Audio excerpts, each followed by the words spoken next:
Boa tarde a todos, sejam muito bem-vindos a mais uma reunião da programação semanal da Operação do ONS. Meu nome é Thiago César, eu faço parte da equipe de programação diária e vou conduzi-los hoje ao longo dessa tarde, ao longo dessa reunião.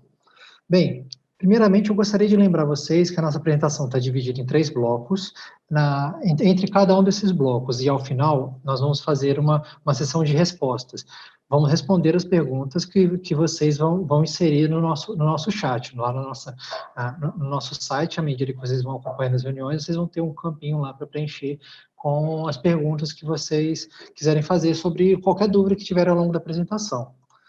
Hoje, por conta do feriado da Consciência Negra, que é amanhã, 20 de novembro, a nossa reunião está ocorrendo numa quinta-feira, 19 de novembro, uma tarde chuvosa no Rio de Janeiro. E aproveitando o assunto, a gente vai começar, como de costume, com o acompanhamento da previsão meteorológica.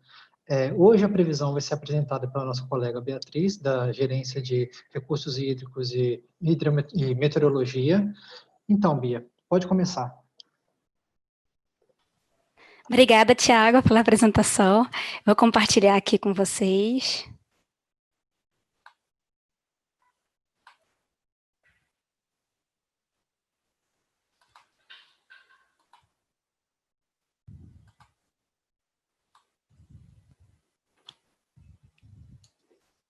Bom, eu vou começar a falar dessa semana. Essa semana, a atuação de um sistema de baixa pressão aqui nas regiões norte, centro-oeste e sudeste ocasionou chuva fraca nas bacias dessas regiões ao longo da semana.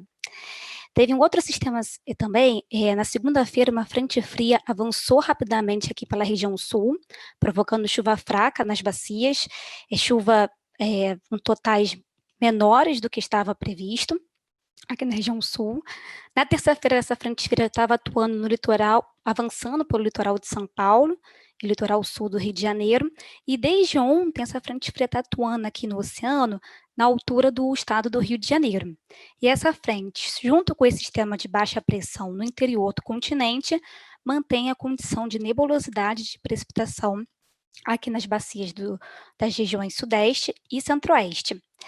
Ontem também áreas de estabilidade que estavam atuando aqui em Santa Catarina, Paraná e aqui no sudeste e centro-oeste, essas áreas de estabilidade provocadas pelo esse sistema de baixa pressão, essas áreas de estabilidade se intensificaram ontem por conta de um cavado nos níveis de médios e altos da troposfera, da atmosfera, e esse cavado se intensificou, provocando uma chuva, intensificando essas áreas de estabilidade e provocando uma chuva fraca a moderada aqui no trecho montante de Foz do Areia, no Iguaçu, no Paranapanema, na incremental de Itaipu, os maiores totais foram aqui dentro do Paraná, então teve a contribuição aqui do Paraná, na calha principal também do Paraná, ocorreu essa chuva fraca moderada, de ontem para hoje, no Tietê e aqui no Paranaíba, no trecho de Zante de Emborcação, aqui principalmente dentro do estado de Goiás, e também no trecho montante Serra da Mesa, no Tocantins.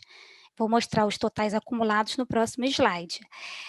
A configuração observada essa semana, ela desfavoreceu a geração eólica da região Nordeste, que apresentou valor baixo desde segunda-feira, e a geração solar também foi desfavorecida, tanto nos parques do Nordeste, como nos parques aqui do Sudeste, por conta dessa nebulosidade. Aí o total acumulado dessa semana, os maiores totais foram observados aqui na incremental de Itaipu, aqui dentro do Paraná, no Paranapanema, aqui na calha principal do Paraná também teve ocorrência de precipitação. Esse mapa aqui não mostra essa realidade, por causa da ausência de dados nessa região, e devido a isso, parece que não choveu, mas ocorreu precipitação aqui nesse trecho da bacia.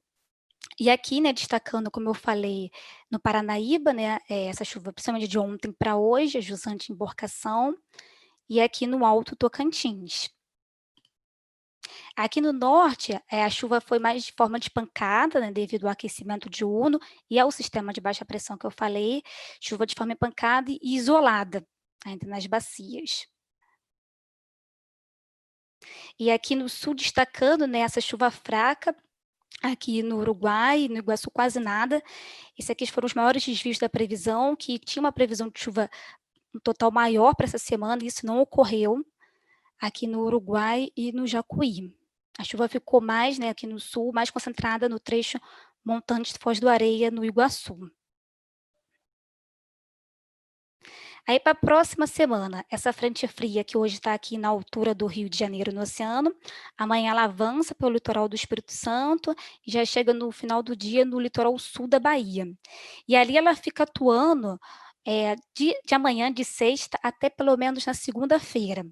Aí a atuação dessa frente fria aqui em superfície e também a atuação de sistemas como o vórtice ciclônico nos altos níveis da atmosfera, aqui no litoral do Nordeste e a alta da Bolívia, também um sistema dos altos níveis da atmosfera, essa frente fria, junto com esses dois sistemas, pode ocasionar um novo episódio da Zona de Convergência do Atlântico Sul, as ACAS. É o segundo episódio desse período chuvoso, a primeira a gente teve no início do mês, e agora a gente pode ter uma segunda a partir de amanhã. Essa zona de convergência é uma faixa de nebulosidade e precipitação que climatologicamente ela se forma desde aqui do sul da Amazônia até a região sudeste. Só que essa nova ACAS também parece que vai se configurar ao norte da sua posição climatológica, atingindo aqui mais o norte de Minas Gerais, norte de Goiás e contribuindo, né, com o médio e baixo São Francisco, o Tocantins, o médio e baixo Araguaia, aqui, e o Xingu e o trecho brasileiro da bacia do Rio Madeira, que essa nova ACAS vai beneficiar, porque ela vai se formar ao norte da sua posição climatológica. E essa condição fica de amanhã até segunda-feira. Na terça, segunda para terça, essas ACAS se desconfigura, e aí com a formação dessas ACAS, aqui as bacias do sudeste não apresentam chuva significativa, e as do sul também não. Na quinta-feira, dia 26, um sistema de baixa pressão, que fica aqui no norte da Argentina e no Paraguai, se intensifica, ocasionando chuva fraca no Jacuí e em pontos isolados do Uruguai, da cascata de Uruguai. Também chuva não significativa. O destaque para a semana que vem é essa chuva, restrita mais para a região centro-norte do país, atingindo essas bacias. E vale destacar também que esse sistema, né, essa possível formação das ACAS, esse sistema em altitude, como eu falei, o vórtice ciclônico em altos níveis aqui do litoral no Nordeste, a alta da Bolívia, são sistemas característicos dessa época do ano. São sistemas típicos de primavera, verão. Então, os sistemas estão ocorrendo como era esperado. Agora, falta a gente esperar nessa resposta para a precipitação. E aí, em relação às outras variáveis, com a desfiguração, começar a falar aqui da temperatura. Para a semana que vem, Porto Alegre vai estar com temperatura em elevação, mais elevada do que essa semana. A temperatura lá começa a elevar a partir de segunda-feira, e como não há avanço de sistemas frontais, de frentes frias, a temperatura fica elevada até o dia 25, né?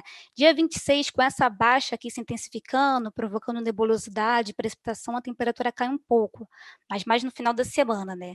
Quinta e sexta-feira. As outras capitais do sul, a temperatura segue estável, a semana começa com temperaturas amenas, mas a partir de terça-feira as temperaturas voltam a subir.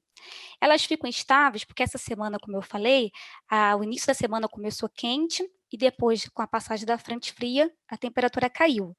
Então, a semana que vem vai ser o contrário, vai começar temperaturas mais amenas e depois, ao longo da semana, vai esquentando.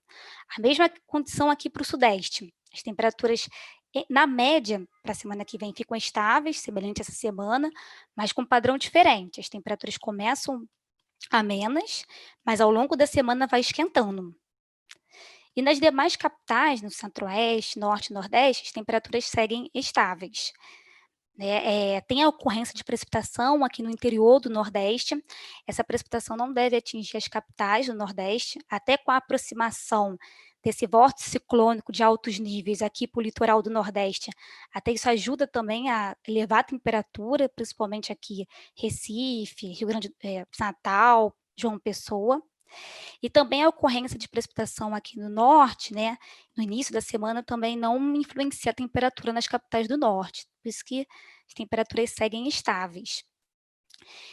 Com a desfiguração das ACAS, né, a partir de terça-feira, a gente espera uma elevação da geração eólica na região Nordeste, que deve permanecer baixa até o final dessa semana, no início, mas a partir de terça, quarta-feira deve aumentar. E essa mesma condição aqui para a geração solar. Com a desfiguração desse sistema, a geração solar deve aumentar, principalmente nos parques da Bahia e do Piauí, e aqui também aqui do Sudeste também. Então, são esses destaques. São destaque para a semana que vem. Precipitação restrita ao norte do país, geração eólica aumentando a partir de terça, quarta-feira, e a solar também. E as temperaturas no sul e no sudeste, começando a semana com temperaturas amenas, mas esquentando ao longo da semana. Então, são esses destaques. Obrigada pela atenção. Muito obrigado, Beatriz, pelas atualizações da meteorologia. Agora eu vou chamar a Lilian para trazer uma atualização da nossa previsão hidrológica para a semana operativa. Lilian, por favor, pode apresentar. Boa tarde a todos.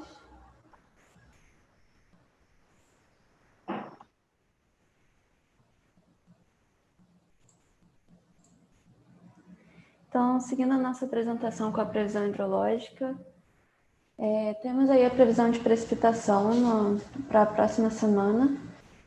Como a Bia mostrou, os maiores volumes ainda são para o final dessa semana em que estamos, e na semana operativa do dia 21 ao 27 não temos não temos valores significativos para as bacias do Sudeste.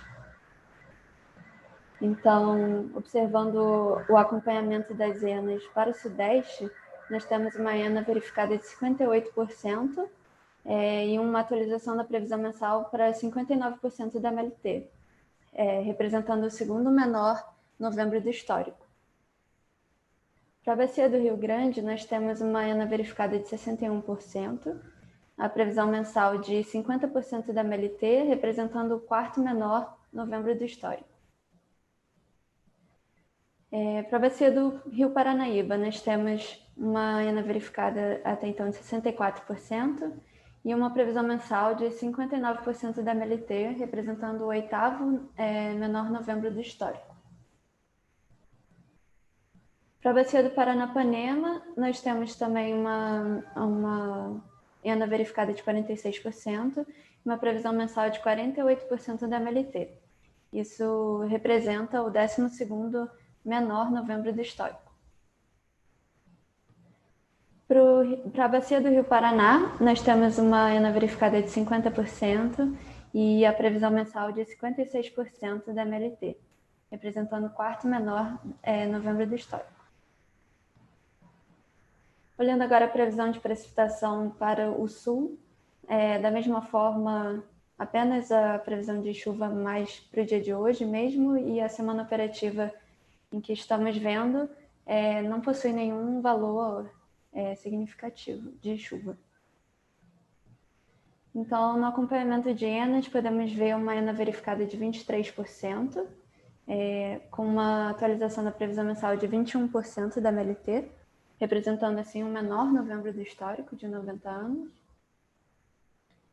Para a bacia do Rio Iguaçu, nós temos uma ENA verificada de 25%, uma previsão mensal de 24% da MLT, que representa também o menor novembro do histórico. Para a bacia do Uruguai, nós temos uma ENA verificada de 17%, com uma previsão mensal de 15% da MLT, também representando o menor novembro do histórico. Observando agora a previsão de precipitação para as bacias do Norte e Nordeste, nós temos aí um volume de chuva um pouco mais constante, né, que vai gradualmente diminuindo ao longo do horizonte, mais concentrado no início do nosso horizonte. Então, observando a ENA verificada para o Nordeste, subsistema Nordeste, nós temos uma ENA de 97% e a atualização da previsão mensal de 80% da MLT, o que representa o 31º menor novembro do histórico. Observando o gráfico do acompanhamento do trecho médio do São Francisco, nós temos aí, então, apenas São Romão e São Francisco, que ainda respondem a uma certa subida, atingindo uma estabilidade, e os demais postos quanto à afluência de Sobradinho num comportamento mais de recessão. Para a bacia de São Francisco, nós temos uma ENA verificada de 103%, ela chega a cruzar a média histórica, e uma atualização da previsão mensal de 78% da MLT, representando o 28º menor novembro do histórico. Para o subsistema norte, nós temos uma ENA verificada de 70% e uma previsão mensal de 87% da MLT. Isso representa o 36º menor novembro do histórico. Para a bacia do Tocantins, nós temos aí uma ENA verificada de 68% e uma previsão de fechamento mensal de 84% da MLT, o que representa também o 36º menor novembro do histórico. Então, olhando agora um panorama geral das bacias do SIM, nós temos a maior parte das bacias situadas com a previsão abaixo de 80% da MLT, e destaque para as bacias que giram em torno da média, que são, no caso, do Tocantins, Jequitinhonha, Doce, Curuaúna. E algumas bacias também que se encontram acima, na faixa de acima de 120% da MLT, que seriam Paraíba do Sul, Itabapoana, Paraguaçu, Santo Antônio do Jari, Araguari, Balbina. Olhando agora a evolução da previsão ao longo das semanas, nós temos aí para o subsistema sudeste, para essa revisão 3, uma previsão de 59% da MLT, representando o segundo menor do histórico, já próximo também das revisões 1 e 2.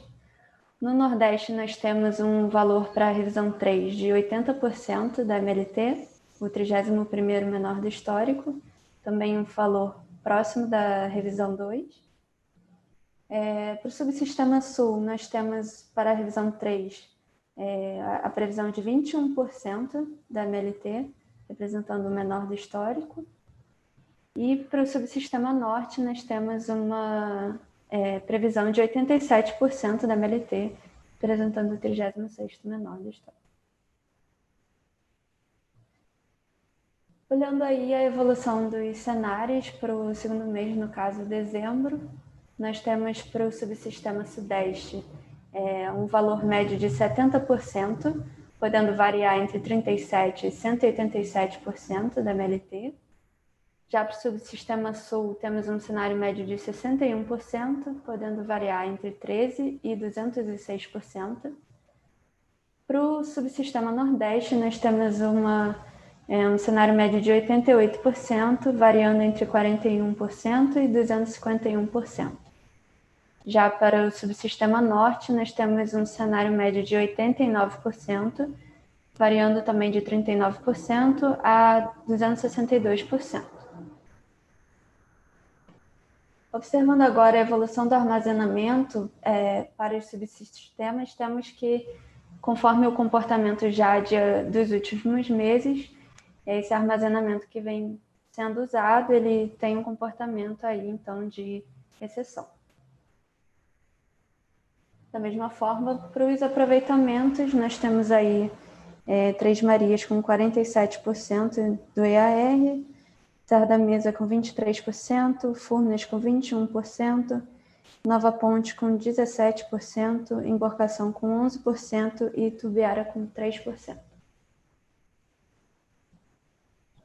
Então, agradeço a atenção de todos. Obrigado, Lília. Muito obrigado pela atualização da previsão hidrológica para essa próxima semana e a análise do nosso histórico.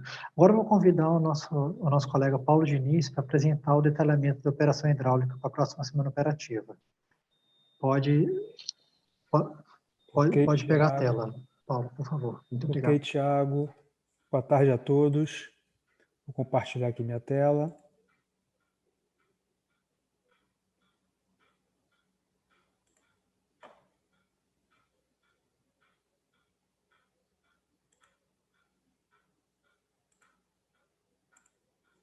Só confirma para mim, Thiago, está tudo ok? Tudo ok, Paulo, pode seguir. Perfeito. Bom, mais uma vez, boa tarde a todos. Vou fazer rapidamente aqui uma apresentação sobre a operação hidráulica, né? Foco principal na nossa interação com a Agência Nacional de Águas em relação às salas de crise e salas de acompanhamento, né? No momento, nós temos 8 salas de crise ou de acompanhamento, mais as salas específicas lá da Bacia do Rio Paraíba do Sul, né, perfazendo as bacias do Paranaíba, Tietê-Paraná, Paranapanema, Iguaçu, toda a região sul, né, abrangendo Iguaçu e a Bacia do Uruguai, Tocantins, São Francisco, Rio Grande e, como eu comentei, a Bacia do Rio Paraíba do Sul, que tem seus grupos específicos, inclusive estabelecidos em resolução da própria Agência Nacional de Águas. Essa semana foi uma semana com uma agenda um pouco mais escassa em relação às salas, né, da Agência Nacional de Águas.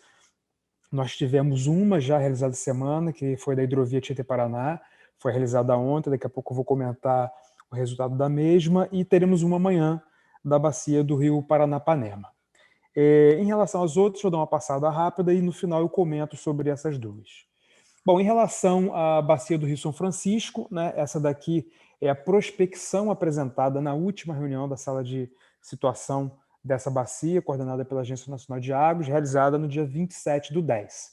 A próxima reunião já está agendada para o dia 1/12 e com foco naquela apresentação feita, né, nesse dia 27/10.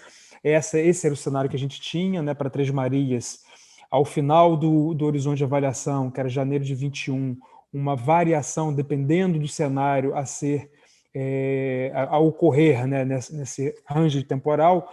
A gente tem a possibilidade de ter um armazenamento de 52% no cenário pessimista e 62% no cenário um pouco mais otimista, isso para o reservatório de Três Marias, considerando uma política de operação de defluência desse aproveitamento hidrelétrico de 444 metros cúbicos por segundo. Em relação a Sobradinho, né, também com os resultados nessa mesma reunião, com foco de uma política visando uma defluência média em Xingó de 1.520 metros cúbicos por segundo, a perspectiva de oscilação de armazenamento desse reservatório ao final desse horizonte de avaliação era de 50% a 57% de armazenamento. Aqui cabe um destaque, né, em relação à operação de São Francisco, conforme foi comunicado na reunião da semana passada. O ONS ele encaminhou para a avaliação da Agência Nacional de Águas a nota técnica contendo, né, a proposta para as novas curvas de segurança, as novas curvas de operação para a bacia do Rio São Francisco, a serem utilizados a partir do PMO de dezembro, e nós ainda estamos aguardando a resposta, né, de avaliação dessa agência reguladora em relação a essa proposta enviada pelo ONS. Assim que a mesma for positiva, nós tivemos a resposta positiva da Agência Nacional de Águas, nós certamente apresentaremos essas novas curvas de operação aqui dentro desse fórum. Próximo slide, em relação à operação do Tocantins, né, apresentado na sala de crise dessa bacia, sala de acompanhamento dessa bacia também de 27/10. A gente tem aí, considerando uma política de operação de Serra da Mesa, de defluência mínima de 300 metros cúbicos por segundo, conforme estabelecido na própria resolução da agência reguladora, né, a resolução 529 de 2004, e isso de vazão mínima, como limitação de vazão mínima, e como operação que a gente vem fazendo aí, pelo menos ao longo dos últimos 3 meses, uma defluência fixa de 900 metros cúbicos por segundo, com o objetivo de disponibilidade de água e de potência de energia para os aproveitamentos hidrelétricos a jusante de Serra da Mesa. Então aqui tem um cunho, essa defluência, uma defluência com cunho energético. Considerando essa política e os cenários apresentados naquela reunião de 27/10, a oscilação de armazenamento do reservatório Serra da Mesa ao final do horizonte de avaliação, ele estava entre 18% e 25%. Próxima sala de situação são as bacias da região sul, né, reunião realizada em 26/10. Aqui o foco, né, maior é a preservação do armazenamento dos reservatórios, principais reservatórios das bacias dos rios Iguaçu e Uruguai, como todos sabem, está com uma condição de armazenamento muito, muito precária, né, principalmente ali Foz do Areia e Machadinho, na bacia do Rio Uruguai. Então, que a gente tem a condição de operação, então a política de operação que vem sendo mantida e divulgada dentro da sala de situação, sala de crise da Agência Nacional de Águas, é a busca de minimização da operação dos principais reservatórios de regularização dessas duas bacias, tanto Iguaçu quanto Uruguai. Bom, essa aqui é a agenda para os próximos eventos, né? Como eu havia comentado, nós tivemos a realização nessa semana da sala de crise do Tietê Paraná, realizada no dia 18, ontem, e temos uma a ser realizada amanhã, no dia 20/11. Eu fiz aqui a alteração, mas depois eu corrijo na versão final, tá? A reunião próxima do Paranapanema vai ser dia 20/11 e há a expectativa que seja mantida ainda para a próxima semana. Dando feedback para vocês em relação a essas duas reuniões. Em relação à sala de crise da hidrovia Tietê-Paraná, como eu havia comentado, foi realizada ontem. Houve uma sinalização por parte do ONS, acho que vários agentes aqui, participantes dessa nossa reunião, desse momento, participaram dessa sala de crise.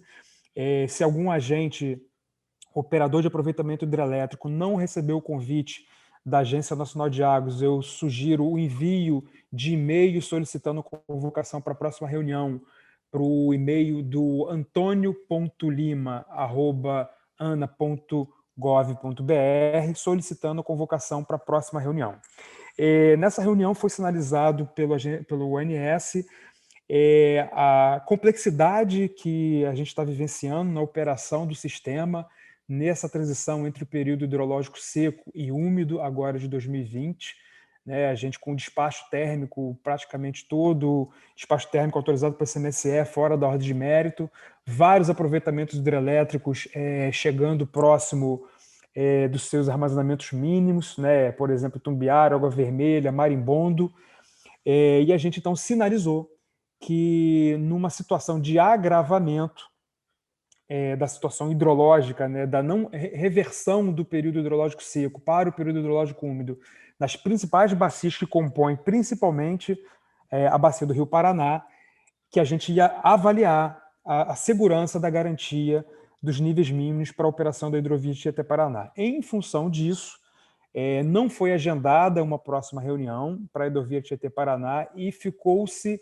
de ser sinalizado pelo ONS, caso a gente identificasse a não possibilidade de cumprimento do atendimento dos níveis mínimos da hidrovia, a solicitação para a ANA de convocação de uma reunião emergencial.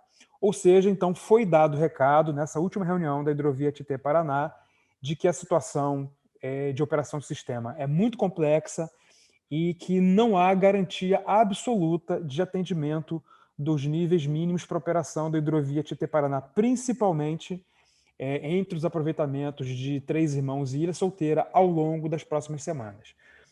Certamente isso vai estar sendo objeto de avaliação entre o ONS e o CMSE, e ao longo da próxima semana, certamente a gente vai ter uma informação mais precisa sobre essas garantias de operacionalização dos níveis mínimos da hidrovia em Três Irmãos e Ilha Solteira. Um assunto relacionado a esse tem a ver com a operação da bacia do Rio Grande, né? Tem a ver com a sala de crise do Rio Grande, com um grupo de trabalho de operação de Furnas e Mascarenhas de Moraes. Foi acertado entre o ONS e o CMSE o uso do reservatório de Furnas abaixo da cota 756. Essa cota 756 havia sido sinalizada numa regra propositiva do ONS para o grupo de trabalho lá de operação de Furnas e Mascarenhas de Moraes como um nível mínimo a ser preservado agora ao longo do final do período seco de 2020, desde que não houvesse nenhuma situação adversa que comprometesse a segurança de atendimento eletroenergético sistêmico em relação ao uso desse reservatório de Furnas abaixo da cota 756. E, como eu comentei, né, da mesma maneira para a bacia do Rio, para a hidrovia Tietê-Paraná, foi apresentado para o CMSE a criticidade de operação sistêmica, né, como eu comentei, nesse final de período seco, e foi acertado, junto ao CMSE, o uso do reservatório de Furnas abaixo da cota 756. Então, nesse momento, a gente não está mais atendendo essa premissa naquela regra proposta lá no grupo de trabalho de Furnas. E, por fim, em relação à sala de crise do Paranapanema, relembrando, né, que a última reunião foi 13... Desculpa, está certo, aqui não tem nada a ser corrigido, não. A última reunião foi 13/11 do Paranapanema e a próxima vai ser amanhã, 20/11. A gente vai continuar a sinalização da não possibilidade, isso já foi feito na reunião passada, a possibilidade de não se utilizar o reservatório de Capivara, conforme acertado lá naquele grupo de trabalho, até 20%, ou seja, preservando 20% do reservatório de Capivara. A gente já sinalizou que isso não era possível. Um acerto que foi feito foi uma operação em torno de 9% a 10%, só que a gente também vai sinalizar na reunião de amanhã que nem esse nível mínimo de 9%, 10% será possível de ser mantido na operação de Capivara em relação a toda a operação da bacia do Rio Paranapanema. Então, amanhã vai ser levada essa nova proposta e certamente o reservatório de Capivara também vai ter o uso do seu armazenamento chegando muito próximo dos valores mínimos possíveis. Bom, Tiago, é isso que eu tinha para apresentar. Devolvo a palavra para você. Obrigado, Paulo Diniz. Eu agradeço pelas informações, pela atualização para essa semana. Eu gostaria de lembrá-los que o nosso chat está lá disponível para inserção de perguntas por parte de vocês. Vocês sintam-se à vontade para perguntar qualquer coisa. E agora eu encerro esse primeiro bloco, abro um intervalo de 5 minutos, no qual vocês vão ter tempo para inserir as perguntas, e a gente se prepara para trazer as respostas no início do próximo bloco. O bloco 2 a gente vai tratar um pouco mais, e a gente vai começar pelo acompanhamento da carga. Muito obrigado a todos. Boa tarde a todos. Estamos retomando aqui a nossa reunião semanal da programação da operação, e nós temos ao todo, sobre um tema específico, que é o reservatório de Furnas, temos ao todo 9 perguntas. Essas 9 perguntas foram formuladas pelo Felipe Pereira, da MPC Enex, pelo Érico Melo, da Sitma Energia, pela Priscila Novelo, da Bolt Energia, pela Laiana Maia, da América Energia S.A., Guilherme Oliveira, da Ampere, o Jackson Graziano, da Máxima Energia, o Lucas Vilela, da Newcom Energia, Gabriel Godinho, da Nova Energia Comercializadora, Caroline Trentini, da Bolt. Vamos lá, pessoal. Essas perguntas são ao todo 9 perguntas. Eu peço desculpas de não fazer a leitura de todas individualmente. A gente vai fazer uma leitura de uma maneira geral sobre essas perguntas. Eu vou convidar o Vinícius para respondê-lo. Vinícius, nosso gerente executivo. De maneira geral, essas perguntas se referem à operação do reservatório de Furnas abaixo da cota 756 e querem saber também como que será a aplicação da regra proposta. Qual o detalhamento da aplicação da regra proposta da operação abaixo da 756 e os detalhes da modelagem. O que será incorporado nos modelos computacionais sobre essa operação de Furnas abaixo da cota 756. Eu gostaria de pedir para o Vinícius, nosso gerente executivo, responder essas questões. Ok, Tiago, obrigado, boa tarde a todos. Eu vou primeiro falar sobre a operação, acho que o Paulo Diniz já apresentou quando fez a apresentação, mas em função das dúvidas, eu acho bom a gente retornar a esse assunto. O que o ONS e o setor elétrico estão fazendo uso é de uma ressalva que foi prevista nessa regra, então não há nenhum rompimento da regra operativa. A regra operativa previa, numa condição adversa, do ponto de vista energético, o uso do reservatório de Furnas, inclusive também o de Mascarenhas de Moraes, mas nesse momento só há o uso da ressalva para o uso do reservatório de Mascarenhas de Moraes, abaixo da cota 756, em torno de 23% do volume útil desse reservatório. Como Mascarenhas de Moraes vai continuar sendo preservado o seu volume útil, então o que está sendo alterado em termos de operação é o uso do reservatório abaixo da cota 756 e também a não mais proporcionalidade da operação entre Furnas e Mascarenhas de Moraes, dado que Mascarenhas de Moraes vai ser preservado o armazenamento de 23%. Então, essa é a operação que está sendo feita. Em termos de modelagem, a gente está avaliando, a gente deve informar na reunião do PMO as alterações ou não que serão feitas, né? A gente vai ter uma discussão com o regulador, com a ANEEL, sobre esse assunto.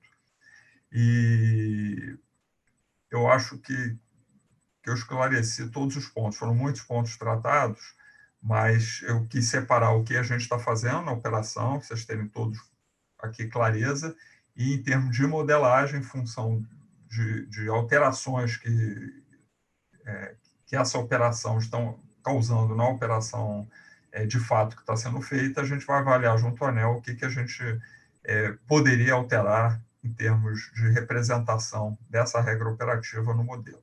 Tá? Então, isso deve ser apresentado na semana que vem na reunião do PMO. Muito obrigado, Vinícius. Nossa próxima pergunta é da Ariane Teixeira, da Treidner.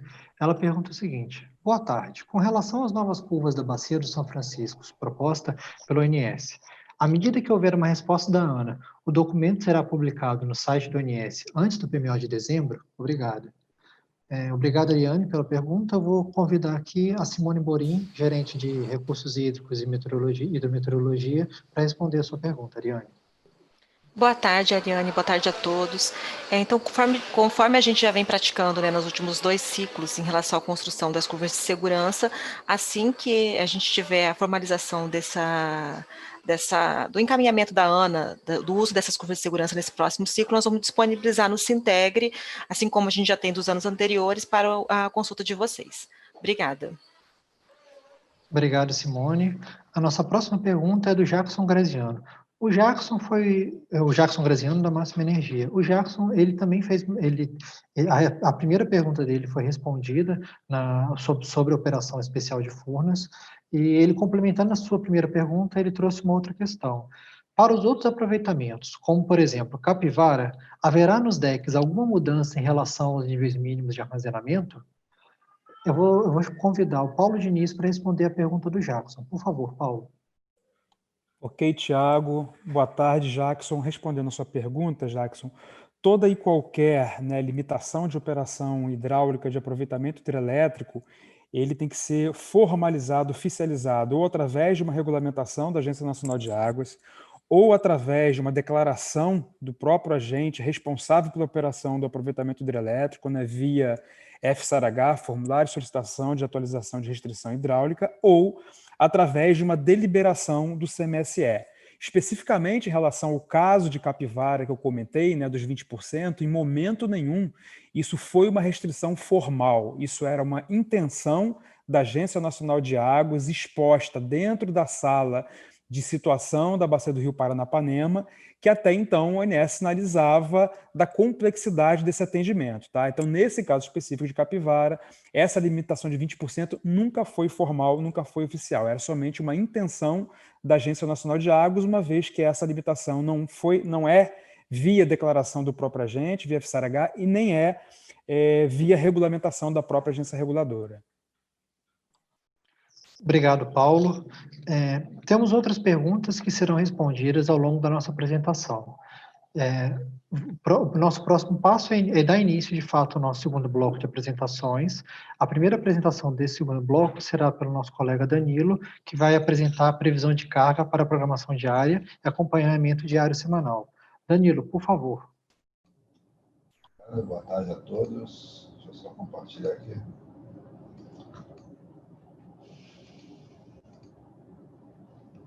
Bom, começar aí a previsão da carga diária, falando um pouco das últimas semanas dos 4 subsistemas, começando pelo subsistema Sudeste Centro-Oeste.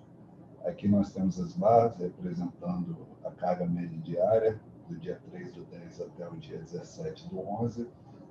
A linha vermelha representa a tendência dessa carga no período, e os valores percentuais ali representam a variação da semana em relação à semana anterior.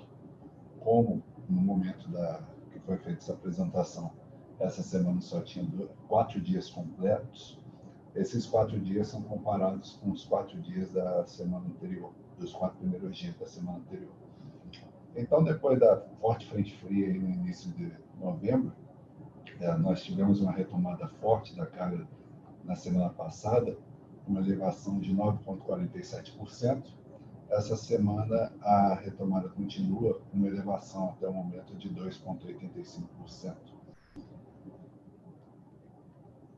No sul, a mesma situação, a elevação das temperaturas vem fazendo a carga se elevar, 10,03% de elevação na semana passada, essa semana até o momento 4,85%. No Nordeste, semana passada nós tivemos uma elevação de 2,24%, essa semana altas temperaturas mais a volta de alguns consumidores livres ocasionaram aí um aumento de 3,46%. No Norte, depois de 2 semanas aí com a carga estável mais baixa, semana passada nós tivemos uma redução até de 1,5%, essa semana aí nós temos uma elevação de 3,32% na carga. Então, aqui nós temos o comportamento da tendência padronizada desde o início de março. Nós vemos aí como a tendência caiu no início de novembro, só que agora os 4 subsistemas vêm retomando aí uma carga mais alta nos últimos dias. Essa tendência mostra um certo crescimento aí. Aqui nós temos o percentual de variação de um mês em relação ao mês anterior. Notamos agora como novembro, até o momento, estamos com uma carga mais baixa quando comparado a setembro, no caso em 3 subsistemas. No Norte nós temos uma redução de 3%, no Nordeste uma redução de 1,8%, no Sudeste nós temos uma redução de 3,8%. O único subsistema que mantém uma tendência de alta nesse mês é o Sul, com 2,3%.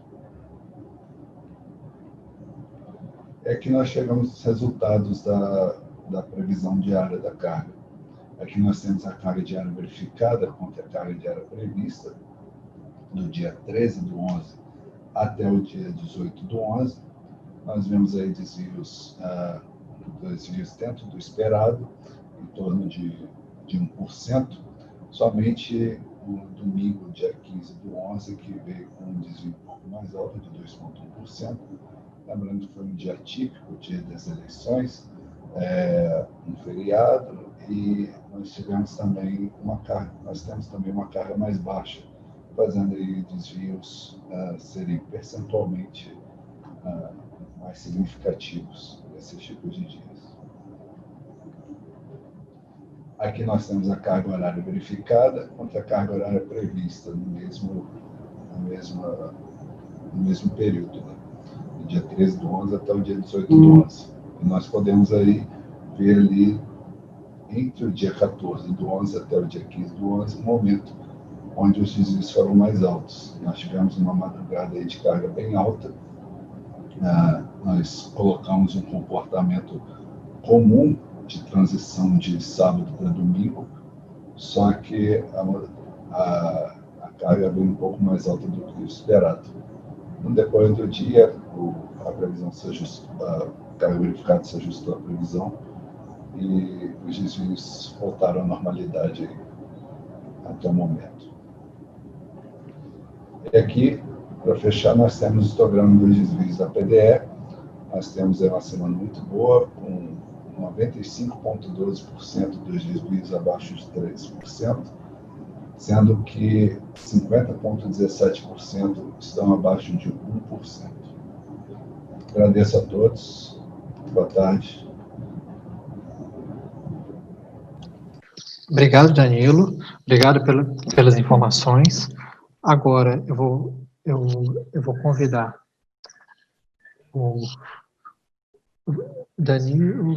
o Douglas Aranil, que vai fazer a previsão de carga para o PMO.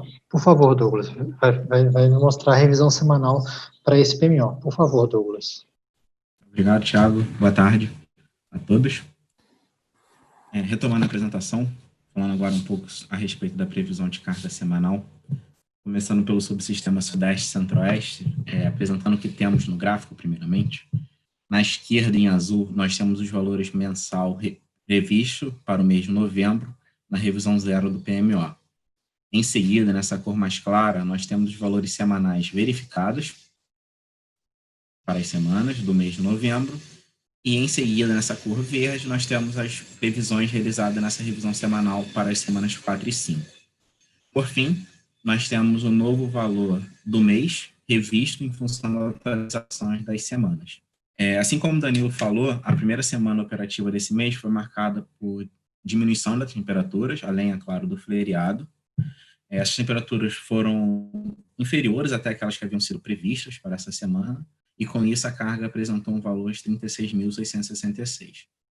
Para a próxima semana, as temperaturas aumentaram, e com isso a carga foi com um valor de 40.692. Nessa semana, nós estamos com um desvio de 0,7% apenas, com a carga no valor de 40.475, sendo as premissas consideradas para a realização dessa previsão dessa semana foram alcançadas, foram consolidadas.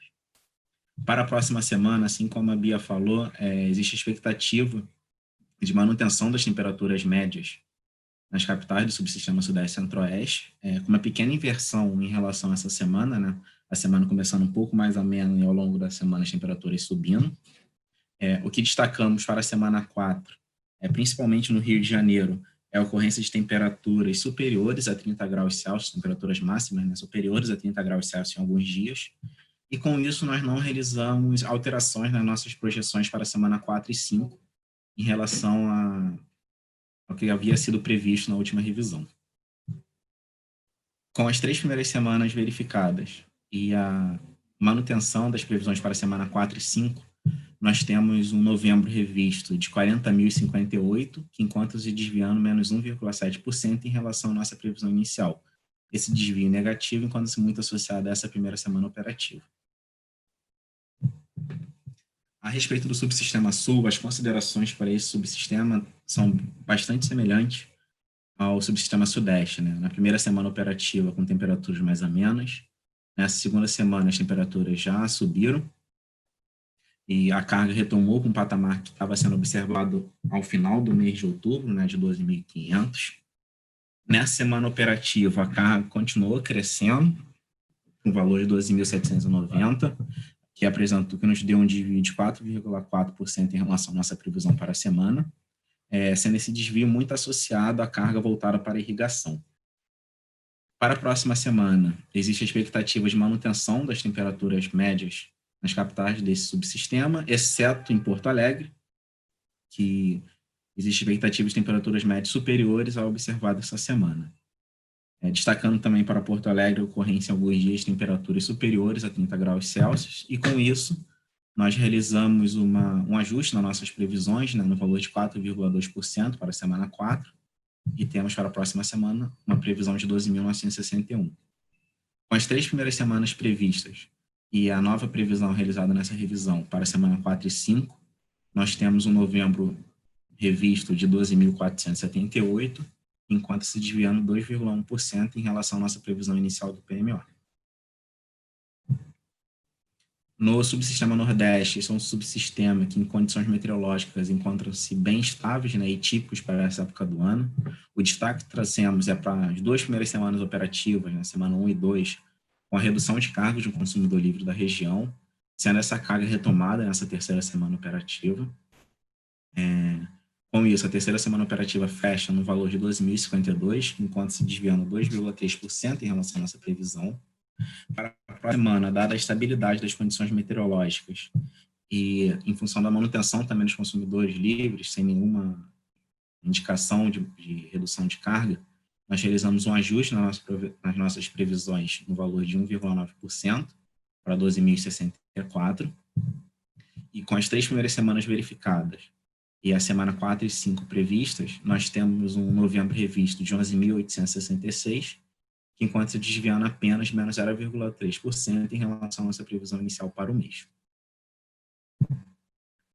No subsistema norte, isso é um outro subsistema que, em condições meteorológicas, encontra-se bem típico para essa época do ano, com os desvios observados aqui muito em função, na primeira semana, da ocorrência do atendimento ao estado do Amapá, né, que desligou, digamos assim. Na semana 2, esse atendimento encontra-se parcial, porém nós tivemos redução de consumidores livres, de 2 consumidores livres da região, justificando o desvio de menos 6,9. E nessa semana o desvio foi de apenas menos 0,4. Os consumidores livres que estavam com sua carga reduzida na segunda semana retomaram. E estamos prevendo fechar a semana no valor de 5.969. Para a próxima semana, dada a estabilidade das condições meteorológicas e nenhuma indicação de redução de consumidores livres, nós realizamos um pequeno ajuste nas nossas projeções, menos 1,6% para 6.095 na semana 4. E para a semana 5, dada a nossa expectativa do atendimento ao estado do Amapá em sua totalidade, nós não modificamos nossa projeção e deixamos um valor superior à semana 4, em 6.204. Com as 3 primeiras semanas verificadas e a semana 4 e 5 previstas agora, né, nós temos o novembro revisto desviando menos 4% em relação à nossa previsão inicial para o mês, que nos dá um valor de 5.936. Aqui já chegamos ao fim da nossa apresentação, trazemos o destaque que foi falado ao longo dela, começando pelo subsistema sul, é o início da carga voltada para a irrigação, que fez com que a carga desse subsistema crescesse em relação à última semana. No subsistema norte, a interrupção parcial do atendimento ao Amapá, vendo somente uma parte do atendimento via SIM, e pela retomada de carga dos consumidores livres que apresentaram redução na segunda semana operativa. Para o subsistema nordeste, ressaltamos aqui a retomada de carga de consumidor livre que apresentou redução na primeira e na segunda semana operativa do mês. Aqui nossas premissas para a próxima semana, a premissa econômica no primeiro tópico. Em seguida aqui, como falado, as condições meteorológicas para o subsistema sudeste e sul, de estabilidade nas temperaturas médias em relação a essa semana, exceto Porto Alegre, né, que existe a expectativa de uma ocorrência de temperaturas médias superiores à semana atual. No subsistema nordeste e norte, com expectativa de manutenção do comportamento observado nessas semanas em relação à temperatura média e precipitação. Bom, isso era tudo que eu tinha para apresentar. Obrigado, Thiago. Retorno a palavra para você. Obrigado, Douglas. Agora eu vou convidar o Juliano para fazer 2 apresentações. A primeira sobre os resultados da revisão 3 do PMO de novembro e a segunda sobre as intervenções energéticas relevantes. A palavra está com você, Juliano. Muito obrigado. Obrigado, Thiago. Boa tarde a todos. Então, vamos conversar um pouquinho aí sobre os principais resultados da revisão 3 do PMO de novembro. Só peço para vocês que eu estou com algum retorno de áudio aqui. Se vocês puderem fechar os áudios de vocês, eu agradeço. Retomando aqui a apresentação, então vamos conversar um pouquinho aqui sobre os principais resultados da revisão 3 desse PMO de novembro, relativa aí à semana operativa de 21 a 27 de novembro. Então, com a atualização dos principais insumos para essa semana operativa, tivemos aí uma elevação nos CMOs dos subsistemas Norte, Sudeste, Centro-Oeste e Sul, que na revisão 2 aí estavam na casa dos R$ 475 em seu CMO médio, para agora irem para a casa dos R$ 617. Enquanto no subsistema Nordeste, que segue desacoplado devido ao atingimento dos limites de transmissão, houve uma redução, então, no seu CMO médio, que na revisão passada estava na casa dos R$ 245, para essa semana o CMO médio, então, na casa dos R$ 189, R$ 190, praticamente. A gente tem um slide onde a gente mostra aqui o que causou essa variação, quais dos principais insumos aí, né, causaram a maior variação aí no CMO, que a gente trouxe como exemplo o do CMO do subsistema Sudeste, Centro-Oeste, Sul e Norte. A gente lembra que para o subsistema desacoplado aí, o subsistema Nordeste, ele consta nos nossos relatórios que nós estamos emitindo ao longo dessa tarde de hoje. Então, vocês podem perceber que o principal insumo aí que levou à elevação do CMO nesse subsistema foi a atualização das vazões, com uma contribuição expressiva, também uma contribuição aí de menor porte na carga, enquanto os níveis de partida aí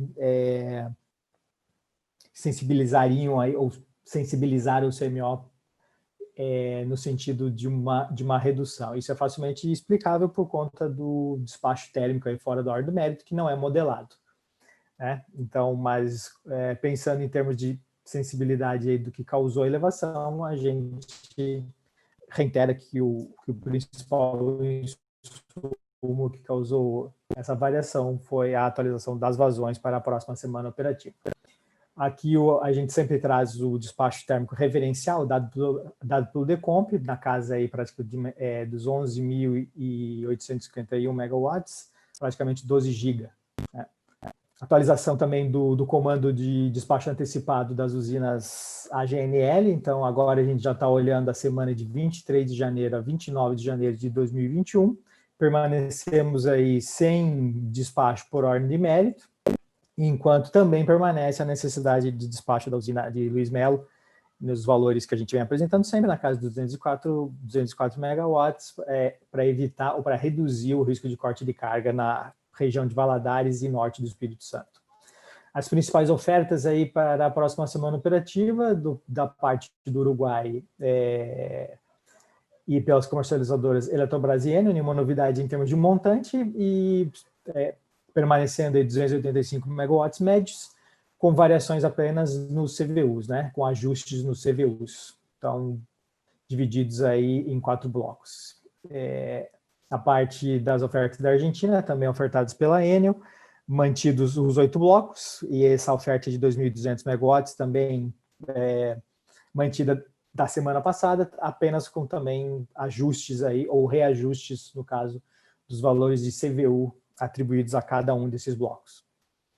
A gente fala um pouquinho também da energia armazenada ao final do mês, né? Ao final desse mês de novembro, e a gente dá uma olhadinha nos cenários, aí, ou seja, olhando dezembro. Então, no caso aí do Sudeste, esperado que a gente chegue aí no final do mês, no dia 30 de novembro, na casa dos 18,6.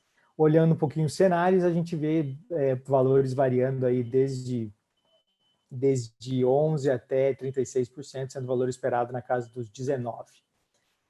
O Sul, saindo então um pouquinho mais alto, né? Como a gente comentou, em virtude do despacho aí fora da ordem do mérito, que não é modelado, né? Então a gente sempre acaba partindo de um ponto superior, então o Sul aí partindo de 20,3%, a expectativa de que ele chegue ao final do mês de novembro, na casa dos 13,1%. Quando a gente olha dezembro, a gente abre aí a árvore de cenários, a gente vê valores que variam entre 3% a 28% praticamente, sendo o valor esperado na casa dos 6%. Nordeste, partindo aí de 53,8%, chegando até 49,7% ao final do mês. Olhando os cenários, variações aí de 40% a 71%, valor esperado 47,6%. Região norte, subsistema norte, desculpem, partindo de 27,3%, já mantendo uma estabilidade aí praticamente nessas próximas 2 semanas, chegando no final do mês, no dia 30, com 27,2%, e aí já olhando os cenários, algo entre 16,5% e 42%, sendo o valor esperado na casa dos 20% de energia armazenada. Já aproveitando e já falando um pouquinho das intervenções energéticas relevantes para a próxima semana operativa, a gente permanece com aquela questão de manter a máxima disponibilidade das unidades geradoras para atender o sistema.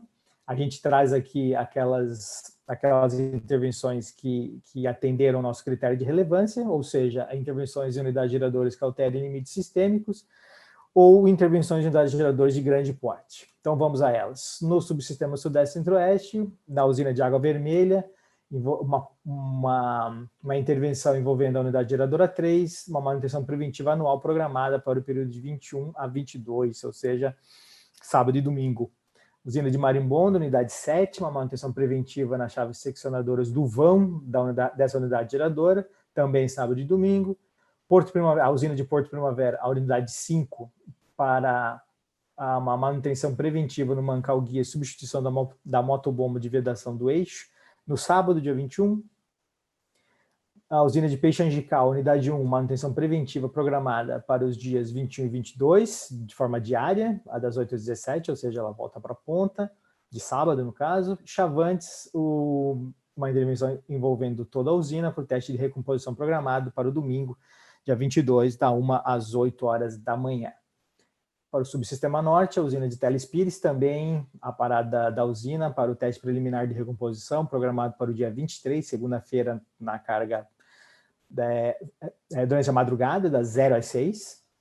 E no subsistema sul, a usina de Machadinho, uma parada da unidade geradora 2, para uma manutenção preventiva bienal, programada para o período de 22 a 27 do 11. Eu creio que seja isso, Thiago. É isso mesmo. A gente agradece aí a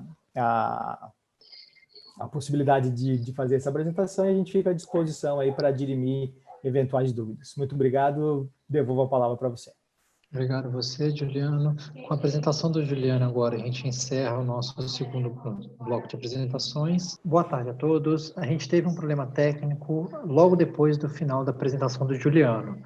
Eu só fiz o encerramento daquele bloco, não trouxemos nenhuma informação adicional de fato nesse encerramento, foi simplesmente um agradecimento a todos que estão nos acompanhando, e agora eu vou dar início ao terceiro e último bloco. Mas antes de iniciar a etapa de apresentações, eu vou trazer algumas perguntas que serão respondidas pela nossa equipe. Essas perguntas uma delas foi apresentada em blocos anteriores, sendo que a primeira é da Ruth Ferreira, da Nova Energia Comercialização. A Ruth, ela faz uma pergunta sobre as entradas de dados do SMAP do modelo Madeira. É uma pergunta bastante longa, eu vou focar apenas na principal dúvida dela, que é no final da pergunta, que ela pergunta com a área total, que representa a proporção de 25% para a bacia do Amaru e 75% para a bacia de Jirau, conforme mencionado na reunião, poderia informar o porquê dos números 0,87 e 0,13, sendo que a maior ponderação é para a bacia de menor área? Obrigada. Vou chamar aqui o nosso colega Hugo, da Gerência de Recursos Hídricos e Meteorologia, para responder a pergunta da Ruth. Por favor, Hugo. Boa tarde, Ruth. Então, quando a gente falou com vocês na quarta-feira, a gente estava calibrando o Jirau, né? A gente até falou com vocês que ia segurar mais um pouco, estava calibrando. A nossa ideia inicial era usar a proporção de área. A gente achou que na calibração do SMAP, uma coisa que o SMAP pode calibrar é o peso entre esses dois pontos, né? Entre esses dois PSATs. A gente achou que ia ficar algo próximo da área de drenagem, então a gente falou, vamos botar a área de drenagem. Quando a calibração ficou pronta, a gente viu que ele deu muito mais peso para Marumaio do que para Jirau, nessa proporção, 0,87 para Marumaio e o 0,13 para Jirau. Então a gente resolveu adotar o que o SMAP indicou como melhor distribuição dos pesos. Apesar das áreas delas serem bem discrepantes, Jirau tem uma área maior do que a Marumaio, a gente já sabia que a Marumaio tinha uma vazão específica, né, a vazão por quilômetro quadrado bem superior a Jirau. Por isso também que a gente quer inserir o posto de Marumaio, porque a gente sabe que ali ter aquela vazão bem estimada, bem prevista, é importante para a gente. Então, o modelo deu esse valor, né?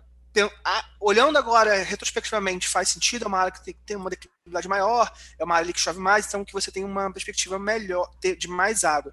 Então ele acabou dando isso, então a gente resolveu acatar a calibração que o SMAP deu. Por isso teve essa mudança entre o que a gente ia falar na quarta, antes de conseguir fechar a calibração geral, para o que acabou entrando efetivamente naquela sexta-feira, depois da calibração do modelo. Tá bom? Obrigado, qualquer dúvida só, a gente pode falar que a gente fale conosco e a gente explica um pouquinho melhor. Obrigado, Hugo. A nossa próxima pergunta é do Lucas Vilela, da Neocon Energia. O Lucas pergunta o seguinte: na ata da reunião do CMSE foram levantados estudos e relaxamentos de restrição de vazão e transmissão, bem como cancelamento de manutenções. Dado o cenário crítico e o prazo superior a 30 dias do PMO, essas medidas poderiam entrar nos modelos em Wave Decomp nos 2 primeiros meses para já vigorar no PMO de dezembro? Mudanças estruturais deverão entrar apenas no PMO de janeiro? Eu vou chamar o Juliano, o gerente da área de programação mensal, ele vai responder a pergunta do Lucas Vilela. Por favor, Juliano. Ok, Thiago, obrigado. Obrigado, Lucas, pela pergunta. Então, assim, as informações para o PMO de dezembro, elas vão seguir o seu rito normal, tá? As informações que você citou, manutenção e eventuais restrições hidráulicas que forem formalizadas a tempo de serem utilizadas no PMO de dezembro, elas serão utilizadas. E você citou também limites de transmissão, os limites que serão utilizados. Então, como sempre, como todo mês, a a gente vai utilizar os limites que constarão do relatório de limites elétricos para o PMO, que é emitido toda semana de PMO, tá bom? Obrigado, Lucas. Devolvo a palavra para você, Thiago. Obrigado. Obrigado novamente, Juliano. Agora, dando sequência ao nosso terceiro bloco, terceiro e último bloco, eu vou convidar a Carla Antunes, da Gerência de Programação de Intervenções Elétricas, para trazer para vocês um resumo das intervenções elétricas e principais intervenções, limites elétricos e principais intervenções elétricas para a semana operativa. Carla, por favor, pode começar. Ok, Thiago, obrigada.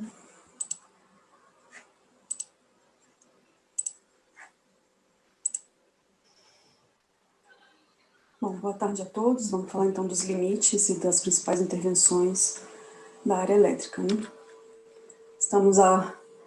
Continuamos ainda com a intervenção no capacitor série da linha Grupo I, serra da mesa circuito 1, em serra da mesa, limitando a FNS em 3.800, para evitar sobrecarga inadmissível nos capacitores série do circuito 2, na perda de peixe 2, serra da mesa 2.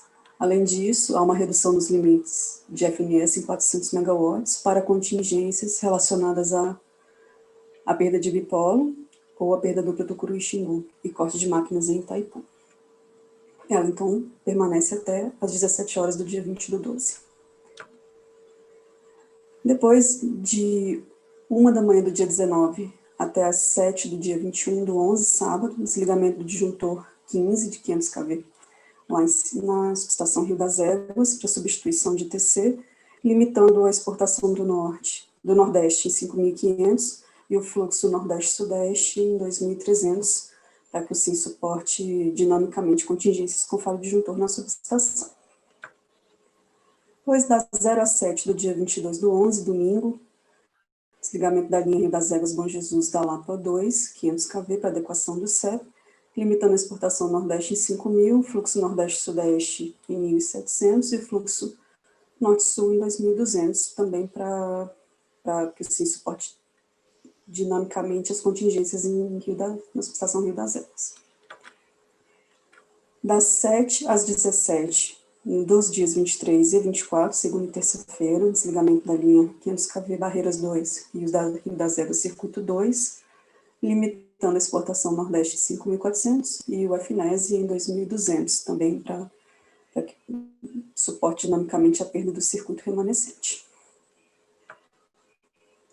Das 6h45 às 17 horas do dia 26/11, quinta que vem, desligamento da barra A de 765 da subestação Foz do Iguaçu, limitando a geração de Itaipu em 5.900 para suportar perdas com falha de disjuntor em Foz do Iguaçu. Das 7h15 até às 17 do dia 22/11, domingo, desligamento do bipolo 2, Foz e Biúna, visando a manutenção preventiva, né, visando atendimento às condições energéticas e auxílio ao controle de tensão, limitar o elo em 3.100. Das 17 do dia 20, já está em andamento, né, das 17 do dia 25/10 até as 17 do dia 21 agora, desligamento da linha Biúna-Guarulhos, circuito 1, 345 kV, limitando o elo em 5.500 para que a perda dupla Ibiúna-Interlagos não implique sobrecarga inadmissível na Ibiúna-Guarulhos, circuito 2. Das 6 às 14 do dia 23/11, na segunda, desligamento da linha 440 kV Ilha Solteira Água Vermelha, limitando a Ilha Solteira em 2.800 MB, a geração de Três Irmãos mais Jupiá 440 e 1.200, a geração de Porto Primavera, Taquarussu e Capivara em 2.200, para que o SIM suporte contingências na malha de 440 do estado de São Paulo. Das 7 do dia 24 às 4h15 do dia 27, na sexta-feira, desligamento da linha Jupiá Três Irmãos 440, limitando a usina de Jupiá 440 e 1.300 e o somatório Porto Primavera, Taquarussu e Capivara em 2.350, também para suportar contingências na malha de 440 do estado de São Paulo. Das 0 às 7, dos dias 19, 20, 26 e 27, quintas e sextas, uma intervenção diária, desligamento da barra A de 500 kV de Terminal Rio, para que, em caso de contingência envolvendo a barra B do setor de 500 kV, que implicam no desligamento de todo o setor de 500 daquela subestação para que o sistema suporte, manter o somatório da UTE Norte Fluminense, mas o UTE Macá é maior que 500 MB, e a transmissão no elo Xingu Terminal Rio menor que 1.200. Na área sul, a geração térmica por razão elétrica em Jorge Lacerda soma, nesse período, nessa tela, um total de 2.295 megawatts na pesada, na média e na leve. Esse despacho foi dimensionado para evitar corte de carga quando da ocorrência de contingência simples ou indisponibilidade de equipamentos da rede na região, conforme esses que estão declarados aqui na apresentação. Também a geração térmica por razão elétrica na UTE Luiz Melo, para reduzir o risco de corte de carga na região de Governador Valadares e norte do Espírito Santo, conforme o Juliano já tinha comentado. Entretanto, para a presente semana operativa, a disponibilidade da usina foi declarada de até 196 MB, então é o valor que será considerado para a próxima semana. Sobre o Amapá, o atendimento ao Amapá, na próxima, né? As informações que temos, o transformador da subestação de Macapá, ele está limitado em 130 megawatts, e a usina de Coraci Nunes, ela já está gerando até 73 megawatts. Aqui é um gráfico dos últimos dias, né? A gente atingiu 130 megawatts no transformador, né? Ele fica bem próximo disso, grande parte do tempo, e Coraci Nunes atingiu 72 mega de geração. As informações que nós temos é que a realocação do tráfego de Laranjal para Macapá, a intervenção se iniciou às 8h53 do dia 8/11, com previsão para a operação desse equipamento no dia 26, a informação permanece. O deslocamento do transformador da subestação de Boa Vista, do tráfego 23069 CMVA, como reserva para a operação dos dois transformadores, está ainda com a previsão para a primeira quinzena de dezembro. Atingimos mais que 70 megawatts em Coraci Nunes, porque no dia 11 houve a liberação da UG1, o que possibilitou chegar nesse patamar, e já está em andamento a providência dos geradores a diesel para alimentar as cargas prioritárias da cidade, né? 20 mega na SE Santa Rita e 25 megawatts na SE Santana. E por hoje é só. Obrigada, gente. Volto para você, Thiago. Obrigado, Carla. Devido a problemas técnicos, a gente vai fazer mais uma pausa para solucioná-los, e assim que a gente tiver uma solução para esses problemas, a gente vai retomar para a continuidade do terceiro bloco. Muito obrigado, pessoal. Boa tarde a todos. Peço desculpas novamente pela nossa falha de transmissão. Nós reinicializamos o nosso sistema de transmissão e acredito que a falta de sincronismo que estava acontecendo entre imagem e som não vai acontecer mais.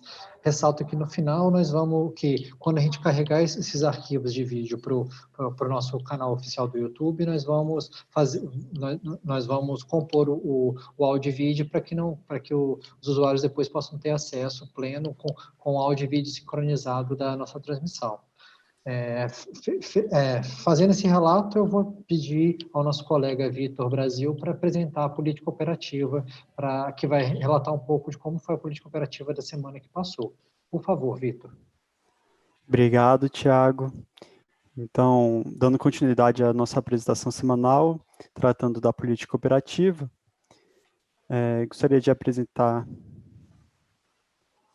nesse slide a geração termoelétrica do SIM, indicada pelo DECOMP, e a que foi comandada pelo DECEM. Então, ressaltamos diferenças aí no sábado, dia 14, sábado e domingo, dia 15, com a geração termoelétrica no DECEM inferior à do DECOMP, e a evolução aí ao longo da semana com a geração do DECEM superando a geração indicada ali pelo DECOMP, notadamente nos períodos de carga média e pesada. Também as diferenças que aparecem nesse gráfico se devem às declarações de disponibilidade e diferenças na ordem de mérito. Fazendo um detalhamento agora por subsistema e comparando a geração indicada pelo DECEM a que foi efetivamente programada no PDP, podemos notar no gráfico superior da esquerda a diferença entre a geração hidráulica do DECEM do PDP para o subsistema Sudeste Centro-Oeste. sendo que a geração no PDP foi inferior devido ao atendimento da política e diretriz eletroenergética da semana operativa, ajustes de Unit Commitment hidráulico e também para o fechamento do balanço do SIM. Com relação à geração térmica desse subsistema, podemos observar em laranja uma elevação em relação ao despacho indicado pelo DECEM, e essa diferença se deve a despacho para garantia energética. Para o subsistema sul, podemos observar que a geração hidráulica no PDP foi reduzida em relação à do DECEM para a preservação dos estoques desse submercado conforme as diretrizes autorizadas pelo CMSE. Com relação à geração térmica, podemos observar também um despacho superior no PDP em relação ao DECEM, devido principalmente a redeclarações de disponibilidade informadas pelos agentes e devido ao despacho por GE, autorizado também pelo CMSE. Para o subsistema Nordeste, podemos observar uma redução na geração hidráulica do DECEM com o PDP, e essas diferenças foram principalmente para compatibilização das regras operativas da Bacia do Rio São Francisco e também para atendimento das diretrizes da política operativa e adequação ao balanço do SIM também. O despacho térmico desse subsistema foi superior ao DECEM, notadamente a partir do dia 16, segunda-feira, incluindo despacho por GE para maximização do intercâmbio com o subsistema Sudeste, Centro-Oeste e Sul. No subsistema Norte, podemos observar ajustes aqui na geração hidráulica, principalmente para atendimento dos limites elétricos e também incluindo ajustes de Unit Commitment hidráulico. Com relação à geração térmica para esse subsistema, podemos observar variações necessárias devido à validação elétrica e também devido ao despacho por garantia energética, visando maximizar o intercâmbio desse subsistema com o subsistema Sudeste e Centro-Oeste. Na semana operativa também de 14 a 19 do 11, foi realizado intercâmbio internacional, comercial e adicional, sem substituição de usinas térmicas no mérito, em conformidade com a decisão do CMSE. Esse intercâmbio com o Uruguai foi realizado pelas conversoras de Rivera e de Melo, ilustrado nas barras em laranja no gráfico, e com a Argentina foi realizado pelas conversoras de Garabi 1 e 2, os montantes estão em azul no gráfico. Fazendo agora uma média semanal do balanço aqui programado para o SIM, indicando os submercados no formato de bolas, podemos perceber que a carga do SIM para essa semana foi aproximadamente 67 gigawatts. Outro ponto de destaque nesta imagem é o recebimento do Sul de aproximadamente 4,2 gigawatts, visando preservar os estoques dessa região. Juntamente com isso, temos a importação, conforme já foi mencionado, de aproximadamente 2,5 gigawatts, somando Argentina e Uruguai. Fazendo agora um balanço da programação em termos semi-horários, em patamares semi-horários, nesse gráfico superior temos o subsistema Sudeste e Centro-Oeste. Podemos notar que a variação da geração hidráulica é para atendimento à carga deste subsistema, sendo que nos períodos da ponta, este subsistema fica importador de energia. Com relação ao subsistema Sul, na parte inferior do gráfico, podemos observar também uma variação hidráulica, de acordo com a carga, mas a geração hidráulica bem reduzida, visando preservar os estoques dessa região, conforme as diretrizes do CMSE. Para o subsistema Nordeste, podemos observar que este subsistema foi notadamente exportador em todos os patamares de semi-horários, destacando a predominância da geração eólica e hidráulica. No subsistema Norte, podemos também notar que esse sistema foi exportador em todos os patamares, destacando principalmente a geração hidráulica e térmica deste subsistema. Com relação à geração térmica, aqui apresentamos as titulações da geração térmica, que somou durante a semana operativa de 14 a 19 do 11, um total de 15.188 megawatts, sendo que desse valor, aproximadamente 42% dele foi por ordem de mérito, totalizando 6.335 megawatts. E também, em segundo lugar, temos a geração por inflexibilidade, totalizando 5.392 megawatts. Vale um destaque associado com a geração por garantia energética de 2.920 megawatts médios. E também temos aí razão elétrica no Sudeste e Centro-Oeste associada com a segurança da região ali norte do Espírito Santo, que é proveniente do despacho da UTE Luiz O.R. Melo, conforme já foi mencionado também. Agora trazemos o CMO por subsistema, indicado pelo DECEM em azul e pelo DECOMP em laranja.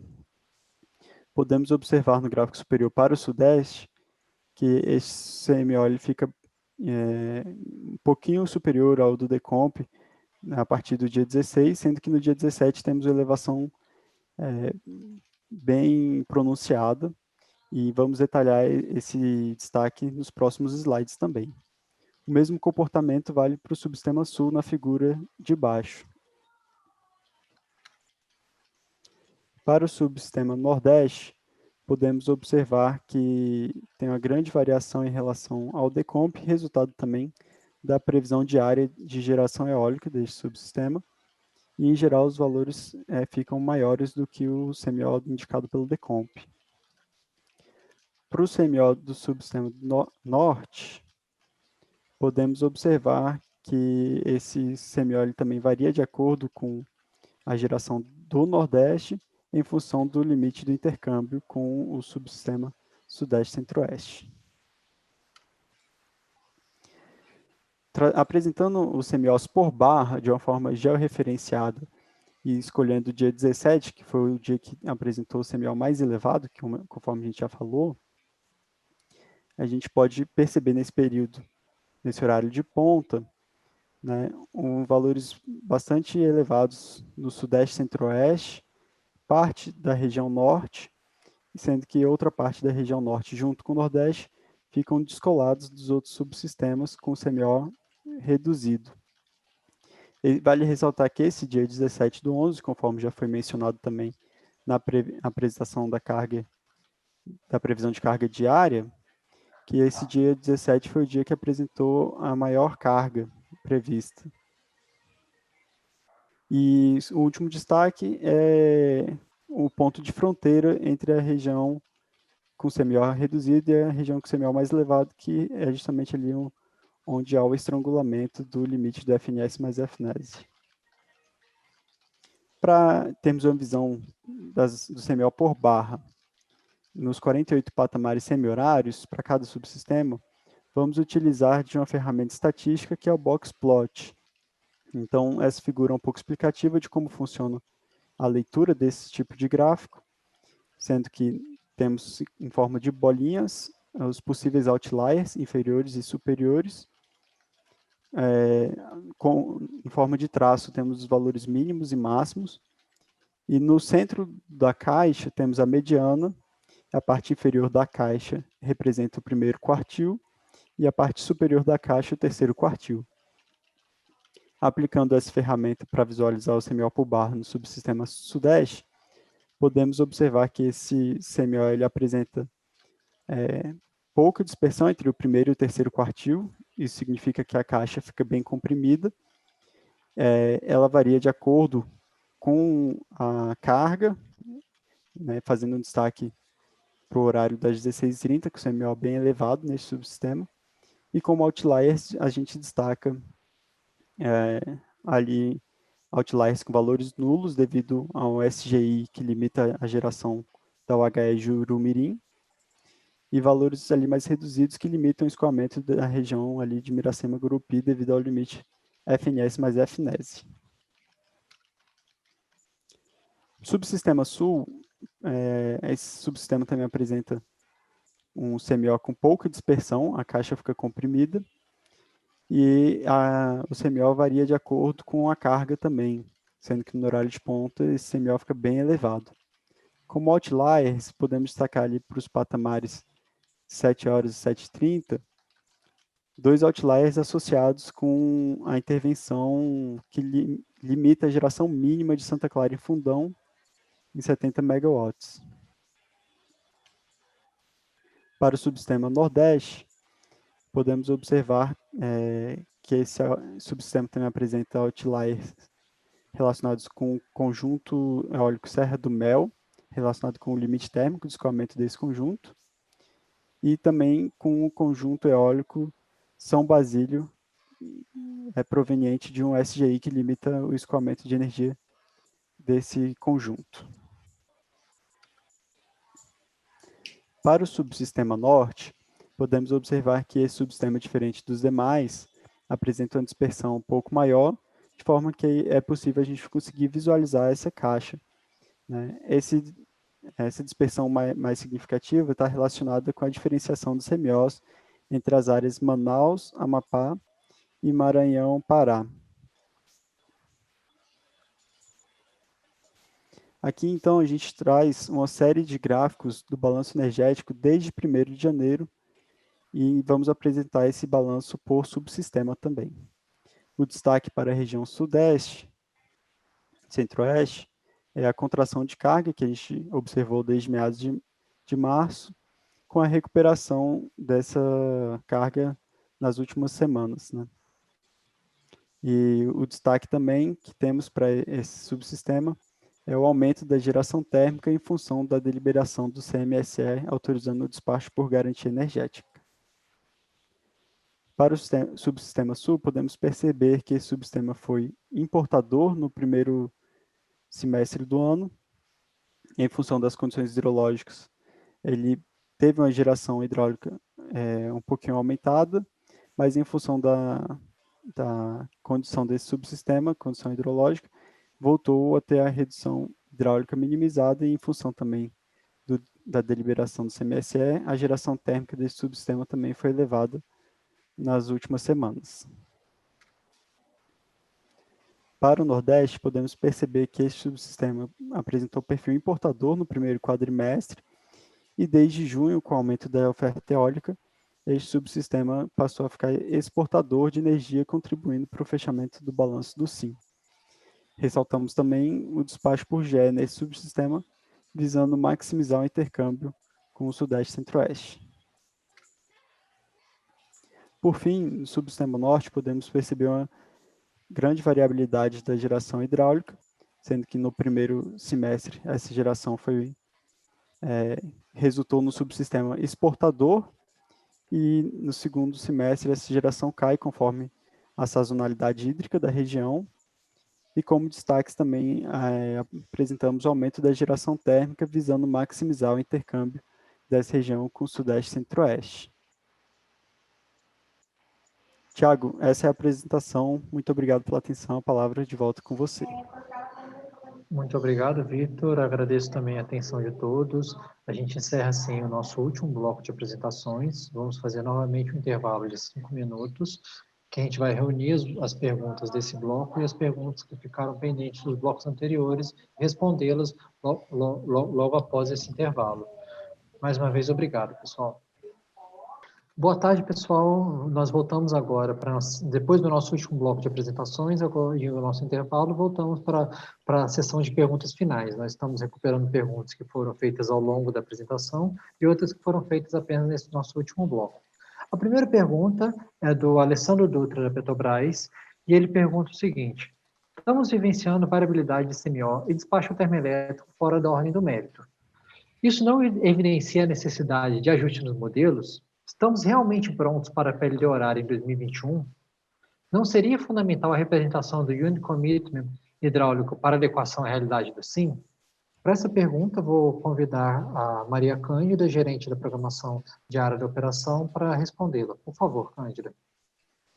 Oi, boa tarde, Alessandro. Obrigada, Tiago. Boa tarde, Alessandro.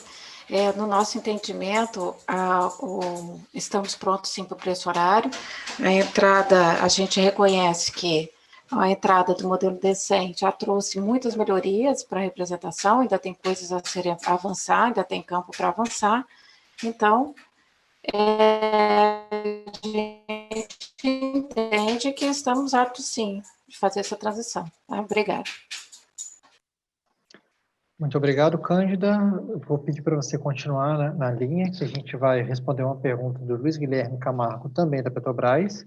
Ele pergunta o seguinte: qual a previsão do nível do Sul ao final de novembro e dezembro, considerando a geração térmica por GE e a importação da Argentina e Uruguai? No Nordeste, embora o semiódio do Decomp tenha apresentado desacoplamento com o do Sudeste, no resultado do D100 para amanhã está acoplado, o que indica que o intercâmbio não está no máximo, provavelmente devido ao volume de geração eólica e hídrica do São Francisco. Como vocês enxergam essa operação do Nordeste para a próxima semana? Cândida, novamente, eu vou te pedir para responder.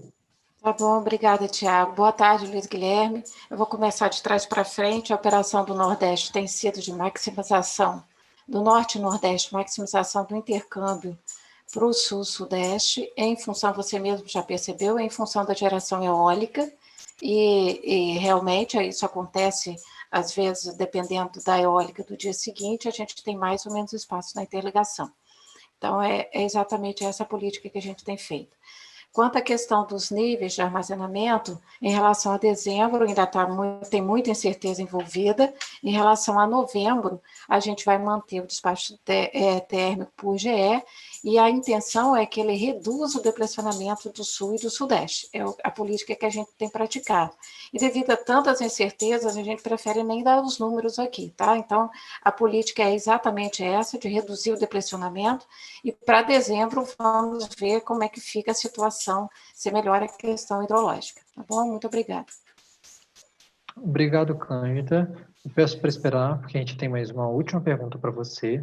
A pergunta é para o Rafael Padovani, da Megawatt.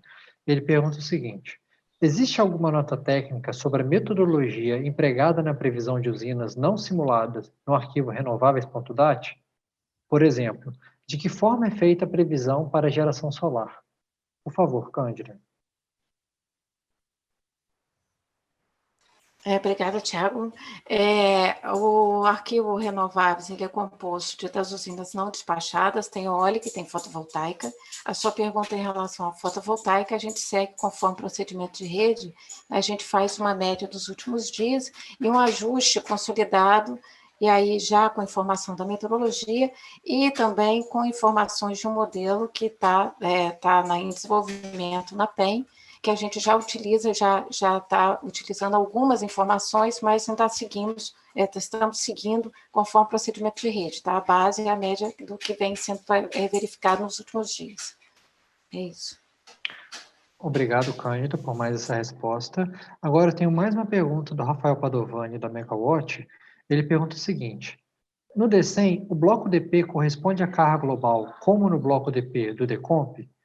Eu vou tomar a liberdade de responder essa pergunta, e a resposta é que não, na verdade, o bloco DP do Decomp, ele difere do bloco, os valores diferem entre o bloco DP Decomp e o bloco DP do D100. Os valores utilizados pelo Decomp são, como você mesmo comentou, carga global, mas os valores do D100 não, eles são os valores referentes utilizados pela programação diária, que já vem sendo utilizados a metodologia da programação diária. Ou seja, existe essa diferença sim, Rafael. Eu te agradeço pela pergunta e espero que tenha atendido o seu questionamento. Vou passar para a próxima pergunta, que é da Patrícia de Souza, da BERP Energia. A Patrícia gostaria de saber se o ONS já tem uma data definida para a divulgação da carga do PEM 2021, e agradece. Patrícia, a nossa equipe que participa do PEM 2021, que faz essa previsão de carga para o PEM, ela não está disponível para responder essa pergunta nesse exato momento. mas eu peço, por favor, para você encaminhar essa pergunta para a nossa central de relacionamentos com os agentes, que prontamente eles elaborarão uma resposta para você. Muito obrigado. A próxima pergunta é do Gabriel Godinho. O Gabriel Godinho pede mais um detalhamento sobre a modelagem do SMAP do Madeira e pede também dúvidas sobre o código-fonte que está disponível no Sintegre. Porém, logo em seguida, o Gabriel ele pede que a resposta não seja feita aqui, né, na reunião pública, porque ele não pode mais acompanhar, ele não vai ter mais condição de acompanhar essa reunião, e ele pede que a resposta seja encaminhada por e-mail. Portanto, a resposta, como o Gabriel pediu, o Gabriel Godinho, ela será encaminhada por e-mail. Eu não vou lê-la porque a gente não vai ter condição de responder agora, conforme o próprio Gabriel pediu. A próxima pergunta, eu vou encaminhá-la para o nosso colega Danilo, ela também do Rafael Padovani, da Megawatt. O Rafael quer saber o seguinte: como está sendo feita a previsão de carga do DECEM? O pré-carga DECEM está sendo utilizado de alguma forma? Se não, esse modelo não for o previsor oficial, qual é a metodologia utilizada e onde posso acessá-la? Por favor, Danilo, eu te convido para responder a pergunta do Rafael. Boa tarde, Rafael. Primeiramente, a previsão de carga do DECEM é a programação diária comum, tá? A gente faz a previsão, ajusta a previsão de carga do dia seguinte de acordo com o resultado dos modelos e manda para lá. O prévio carga descendo está sendo utilizado, só que como ele é um modelo em ajuste ainda, a gente está usando ele como um dos modelos e sabemos diferenciar quando o resultado dele está razoável ou não para utilizarmos na previsão da programação diária. Qual o último? Desculpa. Pergunta?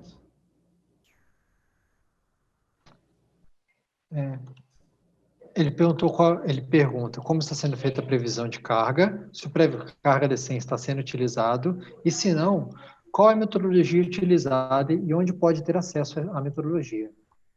A metodologia utilizada é a programação diária, é o ajuste de acordo com os especialistas da área, que fazem a previsão baseada nos modelos internos do ANS. E essa previsão é disponibilizada lá no Sintegre, tá? Diariamente, junto com a previsão do prévio carga DECEM. Tá joia, então. Obrigado, Danilo. Espero que o Rafael tenha ficado satisfeito com a sua resposta. Agora a gente esgotou o nosso conjunto de perguntas feitas até o final do nosso último bloco. Eventuais perguntas que tenham sido feitas após esse fechamento serão respondidas via central de relacionamento. Peço, por favor, para encaminhar por e-mail ou declarar o e-mail que vocês querem que seja respondido. E é isso aí, pessoal. Eu agradeço muito a atenção de vocês. Espero que as apresentações tenham atendido as expectativas de todos vocês. Peço mil desculpas pelos transtornos devido às fortes chuvas que vêm ocorrendo tanto em Rio quanto em São Paulo. Essa transmissão tivemos vários problemas técnicos, interrupções e perda de sincronia. A gente, mais uma vez, reitera que eventuais problemas serão solucionados na etapa de edição, para então serem disponibilizados os vídeos completos na íntegra e de forma fluida no nosso canal oficial do YouTube, bem como a apresentação será disponibilizada até o final do dia com todo o material hoje apresentado. Eu agradeço mais uma vez e desejo a todos uma boa noite para aqueles que têm um feriado, tanto São Paulo quanto Rio, um bom feriado para todos, para os demais uma boa sexta-feira de trabalho. E é isso aí, muito obrigado, pessoal, cuidem-se nesse período de pandemia e boa noite para todos. Muito obrigado.